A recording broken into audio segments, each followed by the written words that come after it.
The attendance crash across Walt Disney World Resort continues apace. People are simply not going to the place where memories were once made.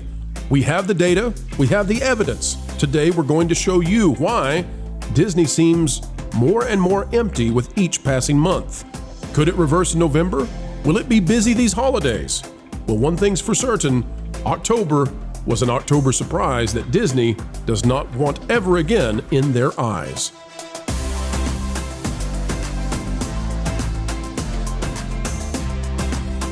Hello, ladies and gentlemen. Welcome back. We are happy to have you here on the Pro Channel, and it is our job always to bring you the news and the truth as best as we possibly can do so. Giving you Disney shill kind of information, making sure that you just have to go and do everything they tell you to? No, not here. For folks, while we are fans of Walt's original vision, our job, our mission is not to carry water for the mouse of today. All right, let's get underway. And as we do, click the like button. We'll bring on the theme park experts who you trust, who you know, will bring you the info exactly the way it is. All right, folks, take a look here out of Thrill Data. Wow. This is the website that takes all of the wait times across the Disney parks and then aggregates them, averages them. And here's what we have. Just as predicted, October is the worst. October, the final day today, we now have a big enough sample size to definitively say October is the worst October in the modern era for the Disney parks in terms of attendance. If we believe, and we do, that wait times are correlated with crowd levels. That last bar on the far right, that yellow, that's October. And if you go back, even in the weird, even in the weird months, October was still doing well in terms of like 2020, 2021, when wait times were all skewed and strange. Even those months had longer wait times than this October. Now, there are those out there who, whenever we do these topics, they say something like, well, I'm there and it's really crowded, so you guys don't know what you're talking about. Just want to show you, out of all ears, it says, the crowds were acting strange in Disney World, and we have the wait times to prove it. Folks, I'm here to tell you, it is almost never that crowds act strange. Crowds do what crowds do. It's almost always that whoever is monitoring the crowds are acting strange. Let me show you. They are measuring October 26th. And by the way, the last week of October is supposed to be a very crowded time. So they're measuring the times at Magic Kingdom for October 26th, which should be a peak level volume kind of customer day. It says this was a very interesting day in Magic Kingdom. Tron Light Cycle Run had the highest wait time of the day with 105 minutes, basically an hour and a half, but towards the end of the day. Not to mention that a whopping 8 rides closed throughout the day, some of them being the most popular in the park, and yet we didn't see wait times skyrocket. A strange day for sure. Now, if you saw Tron Light Cycle Run hit 105 minutes at the end of the day, and 8 attractions went down that are popular rides at the end of the day, I can tell you why the crowds went to Tron.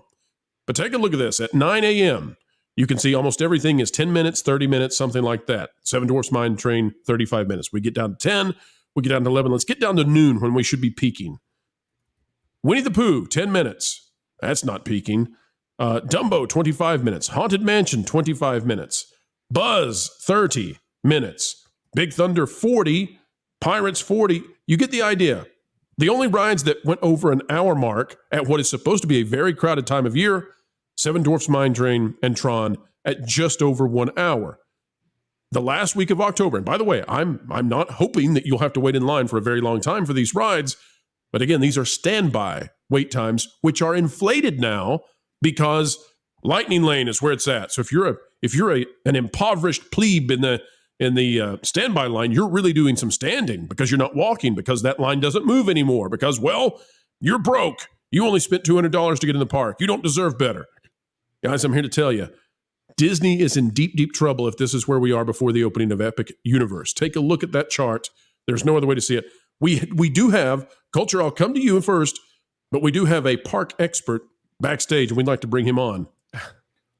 It's Jay. Hey. It's 3PO. Hey, what's going on, Jay? What's good, everybody? You What's hear me good, okay? Good. Jay, are you sensing the same thing? And look at that strapping fedora the man has. That is, wow. I think trying, man. We trying. I think he's drunk Indy. Yeah. Something like I think. There's my idol right We got to there. get you away from those monkey brains, man. All right, Jay, your thoughts on the parks having very Fascinating low crowd statistic. level? Yeah, fascinating statistic.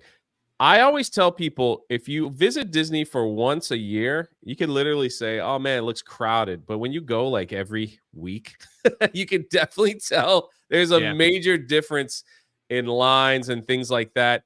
I think this past month, because they were doing the new Lightning Lane premiere, like they were getting ready to do that, I have just been watching actual wait times, like that's the thing that I wanted to see. It's like, okay, 30-minute wait time, okay, is actually 10 minutes. 40. I haven't been on a wait time at Disney that hasn't some of them are all 20-minute difference, that has been actual. So usually if it's like 45 minutes, 20 minutes, Jay, 60 minutes, 30 minutes. And I've been doing that just because I'm curious to see how bad it's been compared to the other parks. So it's pretty bad. Like their wait time tracker is terrible. Like, Jay, did you see this report from Disney Food Blog and their Disney Food Blog is trying to be very diplomatic about this, but they're using the Premier Lightning Lane Pass, right?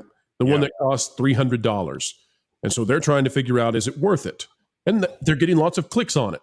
But the funny thing is, Disney Food Blog, and they didn't make a big deal about it, but if you paid attention to their videos and you watched their X account, there were definitely some rides, maybe many rides, where having the Lightning Lane actually was longer because there was no standby line whatsoever. So we talked about this on Park Hoppin'.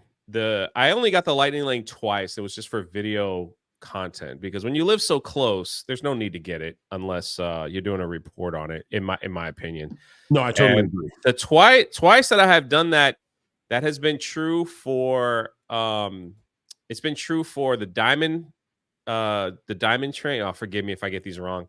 The Diamond Mine Snow White ride, the Lightning Lane was longer. That was also true for Space Mountain. In our video, maybe we talked about it live, that the Lightning Lane was longer.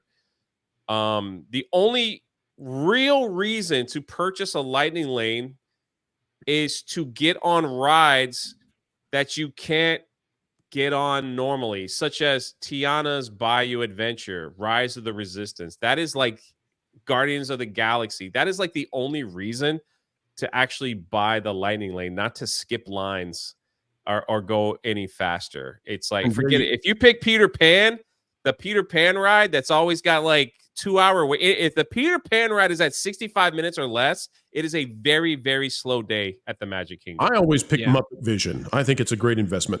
Jay, my question to you is, have you seen the report that when you factor in the price of the deluxe resort hotel room that it's going to take to get this, and you consider a family of 4, even before you talk about theme park tickets just to get through the turnstiles, even before you talk about food souvenirs, you're already over $2,000 a day with the current Magic Kingdom pricing. $2,000. So let me share this real quick, and I don't want to take from anybody.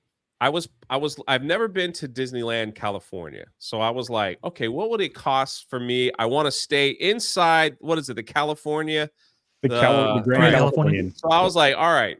Plane tickets, stay inside the nice hotel, you get access to the park, all that stuff. I added it all up, and I actually went when they got the new pricing. I was just picking the slower days, like the cheaper Magic Key, I guess that's what you call it, whatever it is. And so for a party of 2, it was around, for me to fly over there, stay 5 days, etc. And it was about my total came to $16,000, right? Now, the staying at the nice hotel, but it's like $900 a night and all that. So I just ended up. So just for fun, I plotted out what it would cost for me to fly first class all the way to Tokyo Disney. Oh, there we go. Yeah, like inside the park, their nice hotel, and the what is that airline? Emirates? Is that what it is? Yeah. Emirates first class, which is literally an apartment that has a shower So you can stay in a bed, have a luxury seat, and have a shower. That flight from Orlando, it stops in Dubai to Tokyo, and spend 5 days in Tokyo Disney was $24,000. So I can do all that and travel and go and spend a day in Dubai and all that for, it's more, but I'm just saying, like, I'm talking about like just me going to California and spending a week compared to a week in Tokyo. Jay, what we need to do, you need to keep the series going. You need to figure out per hour. How much are you paying per hour to enjoy the Disney fun? By the way, folks, if you were ever in coach on a United Emirates airline and your water that they're serving you tastes like Irish Spring, you'll know that it's coming from Jay's shower experience up front. So, there you go. I'm also going to point out that if you're in Abu Dhabi, if you're over there, there are also some amazing theme parks out there on the way too. So, anyways, this is an interesting concept because we were going over the show actually about where's the value of Premier Pass really lie. And at Disneyland Resort, I think it's pretty simple. Instead of going maybe 5 days and spending 5 days at the Grand California, which, by the way, Jay, you're exactly right. It's about $900 a night for a lot of those days. Instead, opting for maybe 2 days at Disneyland Resort and then getting Premier Pass on both those days, and then you end up actually saving quite a bit of money. So there's ways to kind of cut it, but when you talk about Walt Disney World in terms of like the attendance and how long these lines are, it doesn't really make any sense to get Premier Pass in that instance. In fact, you might be better without it, like you said, in some instances, which is quite wild. And it really shows you the dynamic shift. I think attendance at Disneyland Resort is healthy right now, but the per caps I don't think are there. And I think the per caps are suffering at Walt Disney World only because the lack of attendance is there. There really isn't an impetus to really engage with some of these higher product offerings if you don't have the attendance to compete with. Put this baby to bed. This video is over. Turn off the lights, but not quite yet, folks, because we do ask one final thing before we say goodbye, and that is, would you consider clicking the like button, share, subscribe, click it and stick it to those algorithms. It is the notification bell, and drop a comment down below. Also greatly appreciated. Anytime you would like to share this out on your favorite social media platforms, well, we would love that. And we'd also love to hear your thoughts. Folks, drop a comment down below and use that beautiful mind of yours. If you would not mind, we'd love to know what you're thinking. Also, if you would like to become a member of the channel, it's as simple as clicking the join button. It is the price of a soda per month, and you'll gain access to all kinds of new, cool, exclusive information. Folks, until the next time we have the honor of spending time with you, keep learning, keep growing, and as always, keep having fun.